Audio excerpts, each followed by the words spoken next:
மக்களில் எந்தவித ஏற்றத்தாழ்வுகளும் இல்லாம கொண்டாடக்கூடிய ஒரே பண்டிகை என்றால் அது விநாயகர் சதுர்த்தி தான். இந்தியாவிலேயே மகாராஷ்டிராவில் தான் விநாயகரை பிரதான கடவுளாக வழிபடுறாங்க. தமிழகத்துல எப்படி முருகப்பெருமானுக்கு கோவில்கள் தனித்துவமாக இருக்கிறதோ அந்த அளவிற்கு மகாராஷ்டிராவில் விநாயகருக்கு கோவில்கள் அதிகம். விநாயகரின் முழு அவதார கதையை பற்றிய விரிவான தகவல்களை இந்த வீடியோவில் பார்க்கலாம். ஒவ்வொரு ஆண்டும் தமிழ் மாதம் ஆவணி வளர்பிறை சதுர்த்தி அன்று விநாயகர் சதுர்த்தி கொண்டாடப்படுது. விநாயகர் என்றால் மேலான தலைவர் என்று அர்த்தம். ஒருமுறை சிவபெருமான் வெளியே சென்றிருந்த சமயம் பார்வதி தேவி நீராட சென்றிருக்கிறார். அப்போது தனக்கு காவல் காக்க ஒருவரும் இல்லை என்பதால் தனது நீராட்டுக்காக வைக்கப்பட்டிருந்த சந்தன குழம்பை எடுத்து ஒரு உருவம் உருவாக்கி அனுகிரகத்தால் அதற்கு உயிர் ஊட்டினார். அவரால் உயிரூட்டப்பட்டதால அந்த உருவம் அவரது பிள்ளையாக மாறியது.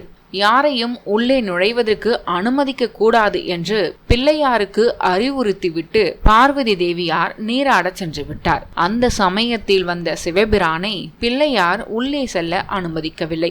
அதனால் கோபம் கொண்ட சிவன் பிள்ளையாரின் தலையை வெட்டிவிட்டு உள்ளே சென்று விட்டார். நீராடி முடிந்ததும் தேவியார் வெளியே வந்து பிள்ளையார் சிரச சேதமுற்று கிடந்த கோலத்தை கண்டு சீற்றம் கொண்டார். தான் உருவாக்கிய பிள்ளையாரை சிவனே சிதைத்து விட்டதை அறிந்த அவர் ஆவேசம் கொண்டவராக காளியாக உருக்கொண்டு வெளியேறி உலகிலும் தன்னுடைய கண்ணில் பட்ட சகலவற்றையும் அழிக்க தொடங்கினார். காளியின் ஆவேச நர்த்தனத்தை கண்டு அஞ்சிய தேவர்கள் சிவபிரானிடம் சென்று முறையிட்டனர். காளியை சாந்தப்படுத்துவதற்கு சிவன் எண்ணி தன்னுடைய தேவர்களை அழைத்து வடதிசையாக சென்று முதலில் தென்படுகின்ற ஜீவராசியின் தலையை வெட்டி வருமாறு ஆணையிடுகிறார். அவர் கூறியபடியே தேவர்களும் வடதிசை நோக்கி சென்றபோது அவர்களுக்கு ஒரு யானையே முதலில் கிடைத்தது.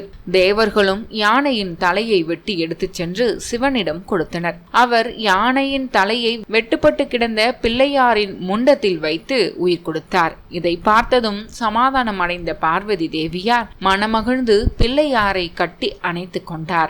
அந்த பிள்ளையாருக்கு சிவன் கணேசன் என பெயர் வைத்து தம்முடைய தேவர்களுக்கு தலைவராக நியமித்தார். இவ்வாறு நாரத புராணத்தில் தெரிவிக்கப்பட்டிருக்கிறது. இதுவே பிள்ளையாரின் அவதார கதை. சுக்லபட்ச சதுர்த்தி அன்று இந்த நிகழ்ச்சி நடந்தது. அன்றிலிருந்து அந்த தினம் விநாயகர் சதுர்த்தி என்று புனித தினமாக மாறியது. விநாயகரின் வரலாற்றினை தொடர்ந்து பார்க்கலாம். முன்னொரு காலத்தில் சிவபெருமானின் பக்தனான கஜமுகாசுரன் என்பவன் வரம் பல பெற்றதனால இருமாப்பு கொண்டு தேவர்களை பல வழிகளிலும் துன்புறுத்தி வந்தான்.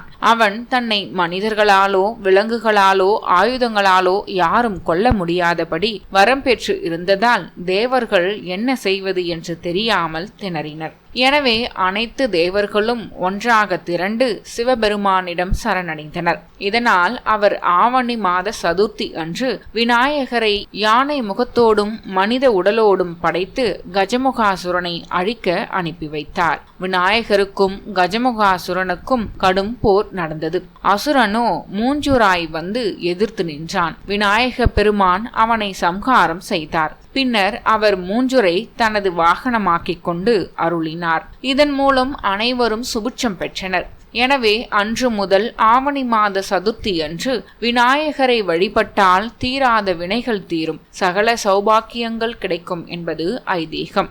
விநாயகர் விரதத்தை பார்வதி தேவியே மேற்கொண்டிருக்கிறார். தன் கணவரை அவமதித்து யாகம் நடத்திய தந்தை தட்சனிடம் நியாயம் கேட்க போனார் பார்வதி என்ற தாட்சாயினி. ஆனால் தட்சனோ மிகவும் கர்வம் பிடித்தவன். மருமகனை அவமானப்படுத்தியது போதாதென்று மகளையும் கேலி பேசினான். இந்த அவமானத்தை பொறுத்து கொள்ள முடியாத தாட்சாயினி தட்சன் வளர்த்து வைத்திருந்த யாக குண்டத்தில் விழுந்து விட்டார். அதன் பிறகு பர்வதராஜனுக்கு மகளாக பிறந்து பார்வதி என்னும் பெயருடன் வளர்ந்து வந்தார். சிறு வயதிலிருந்தே கைலைநாதன் தான் தன் கணவன் என்று தீர்மானமாக இருந்தார். அவருடைய அந்த எண்ணம் பலிக்க வேண்டும் என்றால் அவர் விநாயகரை நினைத்து சதுர்த்தி விரதம் மேற்கொள்ள வேண்டும் என்று அவருடைய தந்தையார் பர்வதராஜன் யோசனை சொன்னார். அவர் சொன்னபடியே மண்ணால் ஒரு விநாயகர் விக்கிரகத்தை உருவாக்கினார் பார்வதி. கூடவே தங்கத்தாலும் ஓர் உருவம் செய்து இரண்டையும் பொற்கும்பம் ஒன்றின் பக்கத்தில் வைத்தார். அந்த விக்கிரகங்களுக்கு ஆகம விதிப்படி பூஜைகளை செய்தார்.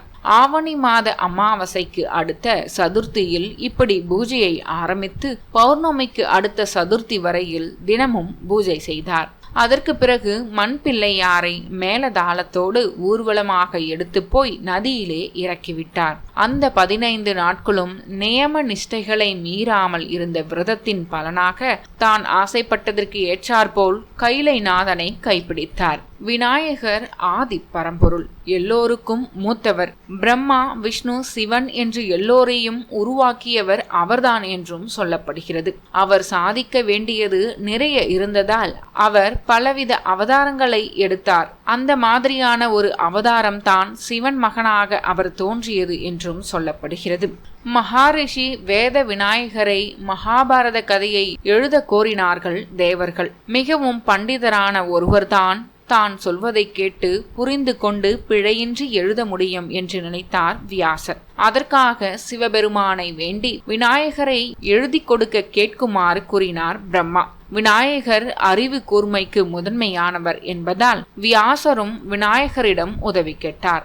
வியாசரின் வேண்டுகோளுக்கு ஒத்துக்கொண்ட விநாயகர் ஒரு நிபந்தனை விதித்தார். வியாசர் எக்காரணத்தை கொண்டும் நிறுத்தாமல் தொடர்ந்து முழு கதையையும் கூற வேண்டும் என்றும், அப்படி சொல்வதை நிறுத்திவிட்டால் தானும் எழுதுவதை நிறுத்திவிட நேரிடும் என்றும், அப்படியே தான் ஒருவேளை எழுதுவதை நிறுத்திவிட்டால் பிறகு வியாசர் எழுத வேறொருவரை தான் தேட வேண்டும் என்றும் கூறினார். இந்த நிபந்தனைக்கு சற்றும் யோசிக்காமல் சம்மதம் தெரிவித்தார் வியாசர்.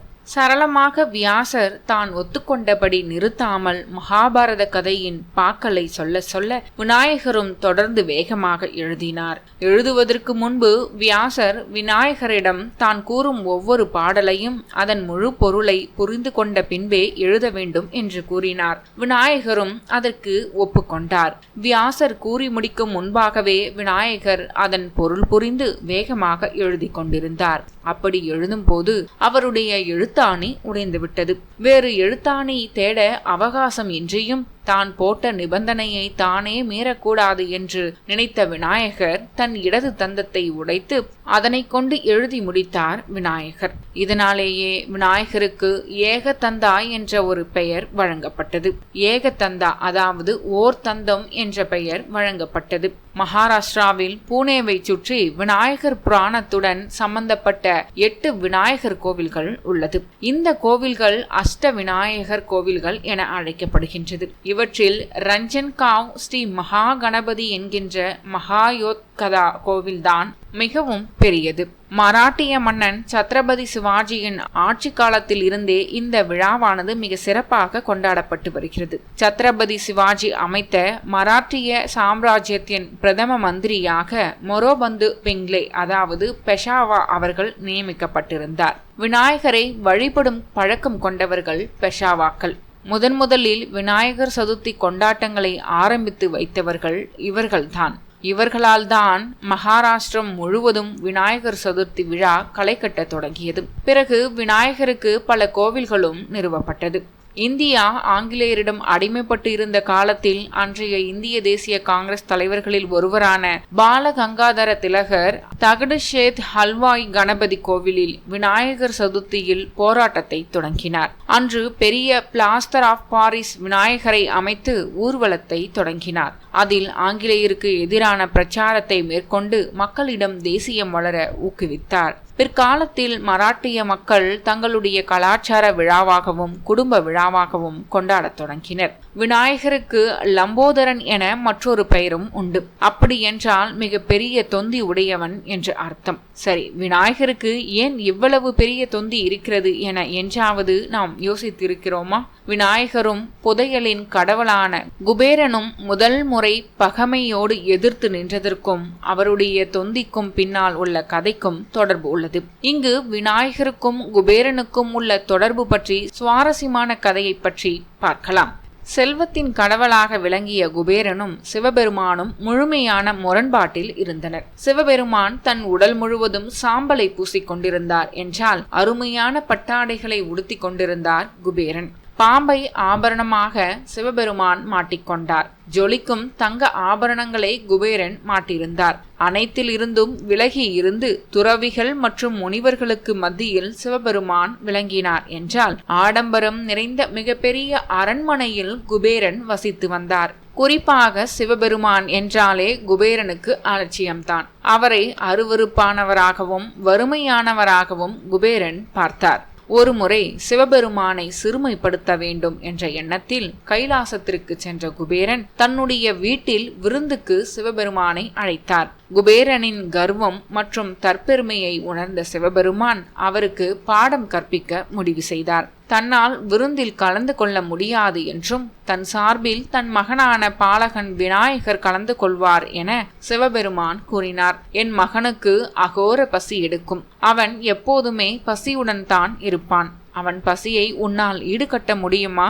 உனக்கு உறுதியாக தெரியவில்லை என்றால் இந்த அழைப்பை நீ பின்வாங்கிக் கொள்ளலாம் என கூறினார் சிவபெருமான்.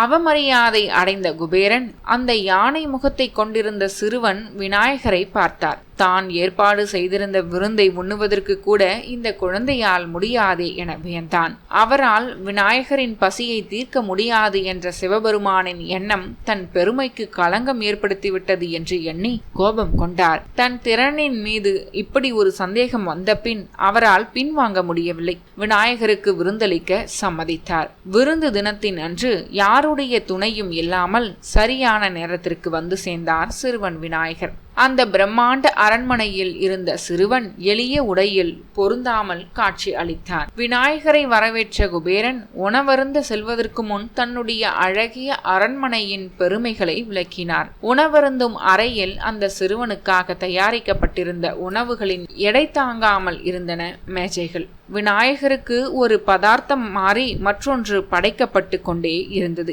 விரைவில் அந்த மேஜை காலியானது. ஆனாலும் விநாயகர் திருப்தி அடையவில்லை. எனக்கு இன்னும் பசிக்கிறது என்றார். மிரண்டு போன குபேரன் இன்னும் உணவுகளை கொண்டு வருமாறு தன் பணியாட்களுக்கு கட்டளையிட்டார். சில நொடிகளில் அவைகளையும் விநாயகர் சாப்பிட்டு முடித்தார். ஆனாலும் அவருக்கு பசி அடங்கவில்லை. சமையல் ஆட்களுக்கு அதிகமாக சமைத்து கிறுக்கு பிடித்ததை போல் ஆகிவிட்டது.